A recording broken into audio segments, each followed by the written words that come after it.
परमपिता परमात्मा पूर्ण ब्रह्म सर्व सृष्टि रचनहार कबीर परमेश्वर जी की असीम रजा से आप सभी पुण्यात्मा ये सत्संग सुनने के लिए उपस्थित हुए। सौभाग्य आपका, परमेश्वर ने आपको इतना समय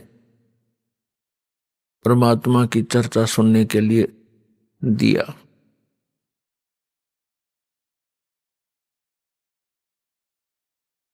परमेश्वर कबीर जी ये हमारे सभी के पिता हैं, हमारे जनक हैं, हमें उत्पन्न करने वाले हैं।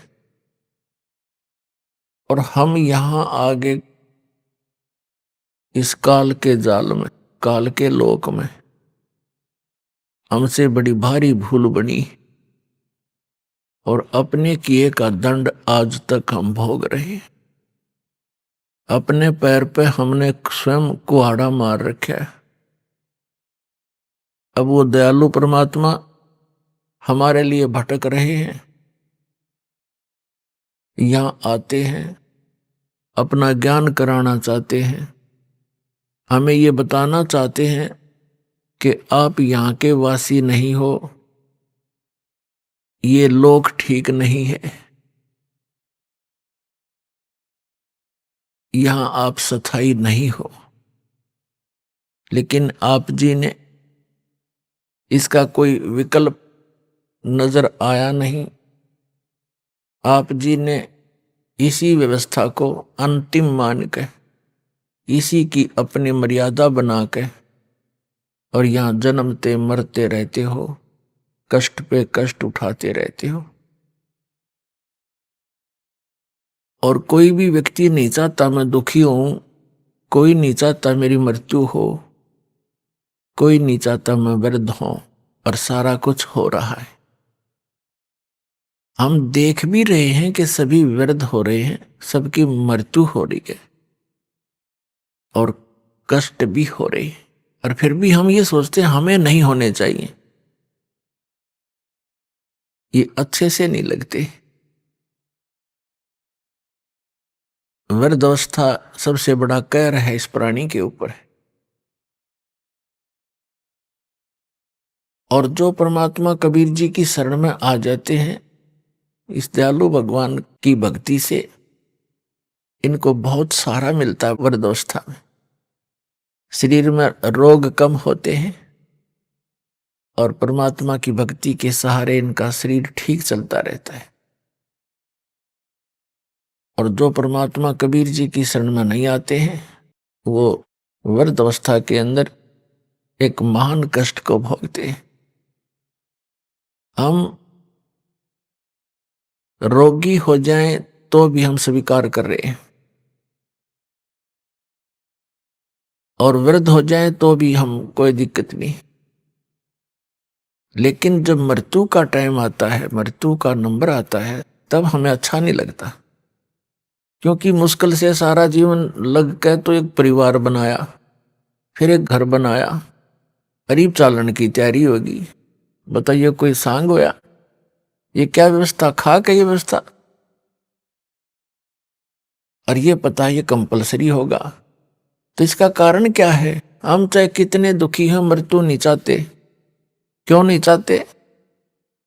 क्योंकि ये कोई बढ़िया बात थोड़ी है, सारा जीवन ये जोड़ जाड़ कर बनावा सेटिंग सी करें, इतना मृत्यु हो जाती है। क्यों नहीं चाहते? क्योंकि हम ऐसे लोक से आए हैं जहां मृत्यु नहीं होती थी, जहां वृद्धावस्था नहीं होती थी, जहां पर हमारी बॉडी में कोई रोग नहीं होता था। इसलिए हमें वो बातें पक्की याद हैं, आभास है कि ऐसा नहीं होना चाहिए। तो वो उसी लोक में होगा जाकर के, यहां तो ऐसा ही होगा। कबीर साहब कहते हैं,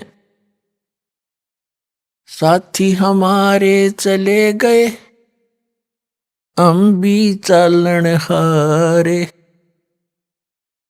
कोई कागज में बाकी रह रही, ताते लगी है वार। मरने वाले मर गए, शेष बच्चे ये सोचते हैं कि हमारा अभी नंबर नहीं आएगा, हम अभी नहीं मरेंगे। परमात्मा कहते हैं ये तो कोई कागज में शेष रह रही है तुम्हारी आयु, जिस दिन वो कागज पूरा होगा, 1 सेकंड ना लागे, जैसे वो गया ऐसे तुम भी जाओगे। एक बार पांचों पांडव, महाभारत का जिक्र है, वन में 12 वर्ष का वनवास काट रहे थे। उनको प्यास लगी तो उन पांचों में से सबसे छोटे ने ऊपर चढ़कर वृक्ष पर इधर उधर देखा। उसको थोड़ी सी दूरी पर एक तालाब नजर आया। तालाब ही वहां पर जल स्रोत होते थे पीने, नहाने, धोने के उस समय में। तो नकुल सबसे पहले उस तालाब पर जल लेने के लिए पात्र लेकर गया। वहां आकाशवाणी हुई कि पहले मेरे प्रश्नों का उत्तर दे, फिर जल लेना। नकुल ने इधर उधर देखा, कोई दिखाई दिया नहीं। उसने जल भरना चाहा, वो वहीं पर मृत्यु को प्राप्त हो गया। कुछ देर इंतजार करके दूसरा गया। उसने देखा भाई तो मरा पड़ा है, प्यास से मर गया। उसने सोचा जल पानी ले चलता हूं, उन शेष का तो जीवन बचाऊं, वो भी बहुत प्यासे हैं। आकाशवाणी उसी प्रकार हुई कि पहले मेरे प्रश्नों का उत्तर दे, पीछे जल लेना। उसने भी अनदेखा करना चाहा, वो भी मृत्यु को प्राप्त हो गया। ऐसे ऐसे 4 मृत्यु को प्राप्त हो गए। 5वां जब युधिष्ठिर स्वयं गया कि भाई आए नहीं, क्या बात है, देखूं जा करके। उसने देखा सब मृत्यु को प्राप्त है। उसने सोचा ये तो प्यास से मर गए, मरूंगा मैं भी, जल तो पी लूं, ये शौक तो हो ही गया।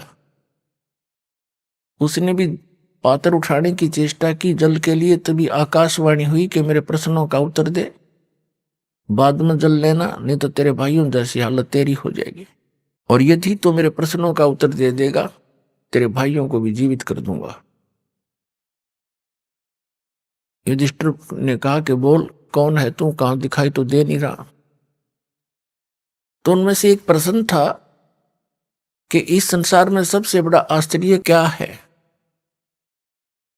युधिष्ठिर ने उत्तर दिया कि सबसे बड़ा आश्चर्य है कि हम प्रतिदिन सबको मरते देखते हैं, लेकिन अपने मरने की चिंता कभी नहीं करते। तो कहने का भाव यह है पुण्यात्माओं, और मर जाओ सारे, पर आप जीवित रहे बस ठीक से। और वो भी तो यही सोच रहे थे, ठीक है फलाना मर गया कोई बात नहीं, उसको ये हो गया था, वो हो गया था, अटकलबाजी सी, और चलो। तो पुण्यात्माओं, परमात्मा यहां याद दिलाना चाहते हैं, जिस लोक में तुम रह रही हो लोक ठीक नहीं है। अभी तक आपके पास कोई विकल्प नहीं था, आपको पता भी नहीं था कि इसका कोई समाधान भी है। अब तो कति कंप्लीट कोर्स है और पूरा समाधान है, और बहुत ही आसान है। ये सबसे आसान काम था और सबसे जटिल बना दिया इन अज्ञानी संतों, महंतों, आचार्यों और शंकराचार्यों, काजी और मुल्लाओं ने, सबके धर्म गुरुओं ने, तत्व ज्ञान से अपरिचित होने के कारण। कोई हठ कर रहा है, एक पैर पे खड़ा होकर, कोई किसी प्रकार, कोई कुछ नाम जाप कर रहा है, कोई किसी प्रकार की क्रिया करके अपना मोक्ष मानता है। ये सबसे आसान काम है मोक्ष का, लेकिन हमें मार्ग मिले, सही दिशा ठीक मिल जाए। और अब दिशा ठीक मिल गई। जिस भी महापुरुष को परमात्मा प्राप्ति हुई है, परमात्मा ने ही आकर यथार्थ ज्ञान दिया उनको। उनमें से कौन कौन है? आदरणीय धर्मदास साहिब जी, आदरणीय मुलुकदास साहिब जी, आदरणीय नानक देव साहिब जी, आदरणीय दादू दास साहिब जी, आदरणीय गरीबदास साहिब जी, गांव छुड़ानी, जिला झज्जर वाले, आदरणीय गीसा दास जी साहिब जी, गांव खेखड़ा, जिला मेरठ, उत्तर प्रदेश वाले, ये महापुरुष हैं जिनको भगवान स्वयं आकर मिले और उस स्थान पर ले गए जहां वो सुख इस जीव को हो सकता है। और वहां अन्य जो प्राणी हैं, पहले के भक्त हैं, वहां वो कितने सुखी हैं। वह कभी वृद्धावस्था नहीं होती, कभी मरते नहीं, किसी चीज का अभाव नहीं, ऐसा सुंदर शरीर है उनका, उसमें कोई रोग नहीं।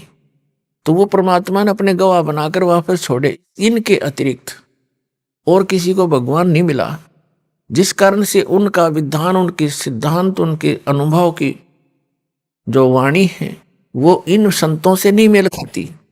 तो इससे सिद्ध है कि इनके अतिरिक्त अन्य किसी को भगवान नहीं मिला। नहीं तो निराकार बताते परमात्मा को, किसी से पूछ लो सब निराकार बताते। तो ये उआ बाई का ज्ञान तब तक बोलता है इंसान जब तक उसको यथार्थ मार्ग और यथार्थ ज्ञान और सही अनुभव नहीं होता। तो उन महापुरुषों ने कैसे भक्ति की, कौन से मंत्र की। आदरणीय धर्मदास साहिब जी एक व्यापारी थे और बाल बच्चेदार गृहस्थी थे। भक्ति करी, साधारण सा मंत्र है, सिंपल वे से इसकी साधना करनी है, बिल्कुल साधारण सी भक्ति है। चलते फिरते, उठते बैठते, काम करते करते, जब भी पहले मानसिक कार्य नहीं होते थे। आजकल तो जैसे कार्यालयों में काम करते हैं, मानसिक कार्य ज्यादा बढ़ा दिए काल ने। शारीरिक कार्य होते थे, कोई भी था, कपड़ा बनता था, कोई जूते बनाता था, और कोई हल जोतता था, कोई मजदूरी करता था। तो ये सब शारीरिक कार्य ज्यादा होते हैं। तो उसमें चलते फिरते, उठते बैठते उस परमात्मा का नाम का सिमरण करना है बस। नाम उठत नाम, बैठत नाम, सोवत जागबे, नाम खाते नाम पीते, नाम सेती लागबे। और किसी भी सदग्रंथ ने उठाकर देख ले, जो सदग्रंथ है उन्होंने यही समर्थन दिया है कि परमात्मा का नाम काम करते करते अपना कर्म योगी बनकर भक्ति करे। और काम छोड़कर बैठ गया तो तेरा निर्वाह कैसे होगा, गीता में यहां तक कहा है। तो अब वो मार्ग आपको मिल गया है, इसको स्वीकार करो और कल्याण करा लो, बहुत आसानी से बनेगी बात।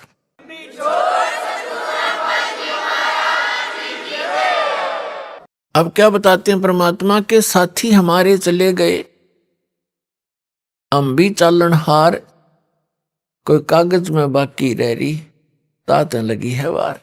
पतझड़ आवत देख कर बन रोवे मनमाही, ये ऊंची टहनी पात थे अब पीले हो जाए।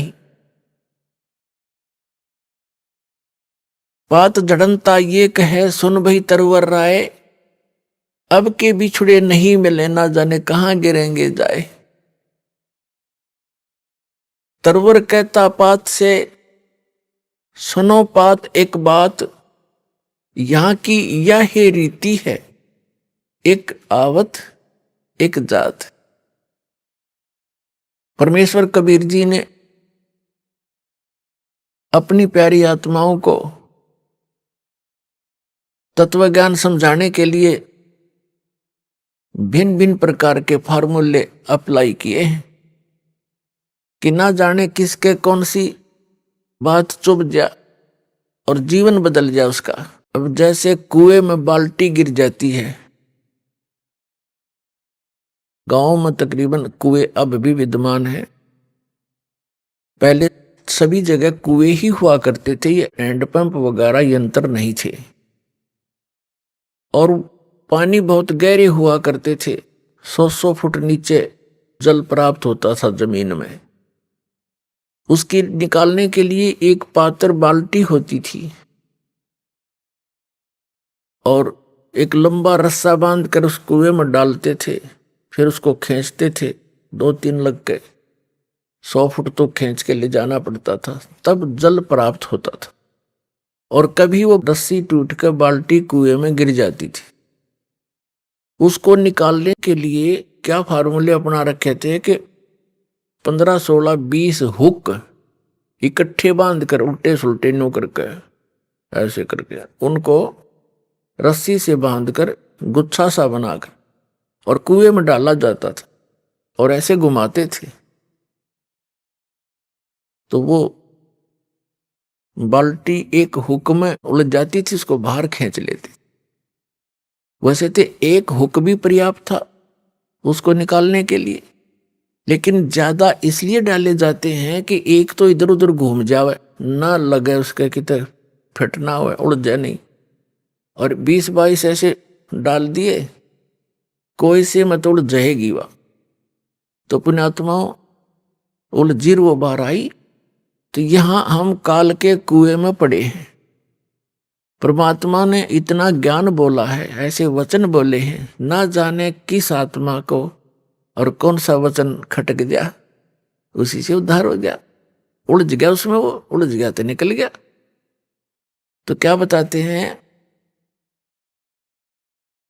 जब पतझड़ आती है, बसंत ऋतु प्रारंभ होती है,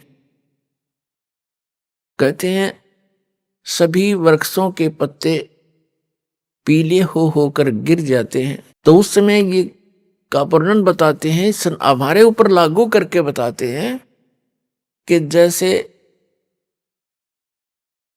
बालक है छोटा सा, युवा हुआ, फिर वृद्ध हो गया, सफेद बाल हो गए। तो सफेद बाल हो गए तो इन्हों सोच ले भी टिकट कटने वाली है, कदे कट जाए, ये पहचान है, और हम फिर भी परवाह नहीं करते। परमात्मा कहते हैं कि वो पतझड़ आवत देख के और बन रोवे मन माही, ऊंची टेढ़ी पात थे वे अब पी नीचे गिर लग रहे पीले होकर। तो फिर क्या बताते हैं, पात जड़नता ये कहे, सुन भई तरवर राय, अब के बिछुड़े नहीं मिले, ना जाने कहां गिरेंगे जाए। एक पत्ता टूटता हुआ मानो ये कह रहा हो कि हे तरवर राज, हे वृक्ष राजा, अब हम तेरे से बिछुड़ रहे हैं, ना जाने कहां गिरेंगे, किसी पशु के पैर के नीचे कटेंगे या गंदे नाले में पड़कर सड़ेंगे, ना जाने कहां गिरेंगे। अब तरवर जैसे वृक्ष कह रहा हो उस पत्ते को, तरवर कहता पात से सुनो पात एक बात, यहां की यह है रीति है, एक आवत एक जात।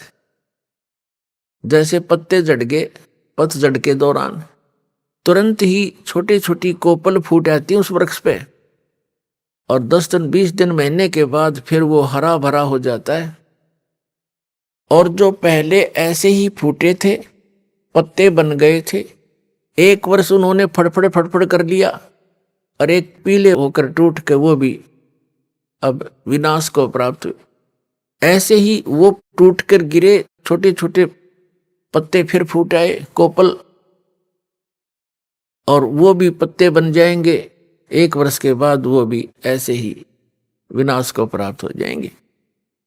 तो इस संसार को परमात्मा इस काल के लोक को दर्शाना चाहते हैं, यहाँ की व्यवस्था को कबीर परमेश्वर जी बताना चाहते हैं कि जैसे बच्चे का जन्म हुआ, फिर युवा हुआ, विवाह हो गया, उनके संतान होगी, फिर बच्चों के भी संतान होगी, अपनी मृत्यु निकट आ गई, पोता पोती बच्चे अपना वो कोपल फूट आई, वो बूढ़ा मर जाएगा, बच्चे जवान हो जाएंगे, फिर वो मर जाएंगे, फिर उनके जवान हो जाएंगे। तो परमात्मा यहां बताना चाहते हैं कि यहां की यह है रीति है, एक आवत एक जात। अपने आत्माओं, जैसे कोई व्यक्ति सारा जीवन अपने परिवार पोषण में, मकान कोठी बनाने में लगा ही देता है सारा, जिसको ये ज्ञान नहीं वो सारा काम में वो करे आजीवन, बस उतने में ही सीमित रहता है। ये तो सत्संग सुनने से पता लगता है कि हमारा मूल कार्य तो कुछ अन्य था। तो ये सत्संग भी बहुत पुण्यकर्मी प्राणी को ही प्राप्त होता है। तो क्या बताते हैं कि वो व्यक्ति जो अपने मकान बनाने में, बच्चों का पालन पोषण करने में और बड़ी उनके बीच में प्यार से रह रहा था, सारा जीवन लगा दिया, और फिर मृत्यु की निकट आ गई, कोई रोग हो गया, ऐसा दे रोग हो गया, परिवार को भी पता लग गया कि इसकी मृत्यु निश्चित है और स्वयं को भी ज्ञान हो गया। तो फिर वो रह रह कर सोचता है, हे भगवान अब क्या होगा मेरा। तो अन्य व्यक्ति मिलने आते हैं, कुल के व्यक्ति, नाती, तब उसको समझाने की चेष्टा करते हैं, भाई या तो एक दिन सब नहीं जाना है, आपका समय ही इतना था, चिंता ना करना कि तू यहां सबके साथ ऐसे ही बनता है। तो कहने का भाव ये है कि ऐसे ही जैसे वो पत्ता टूटता हुआ कह रहा हो, पात जड़नता ये कहे सुन भई तरवर राय, अब के बिछुड़े नहीं मिले, फिर नहीं मिलेंगे, ना जाने कहां गिरेंगे जाए।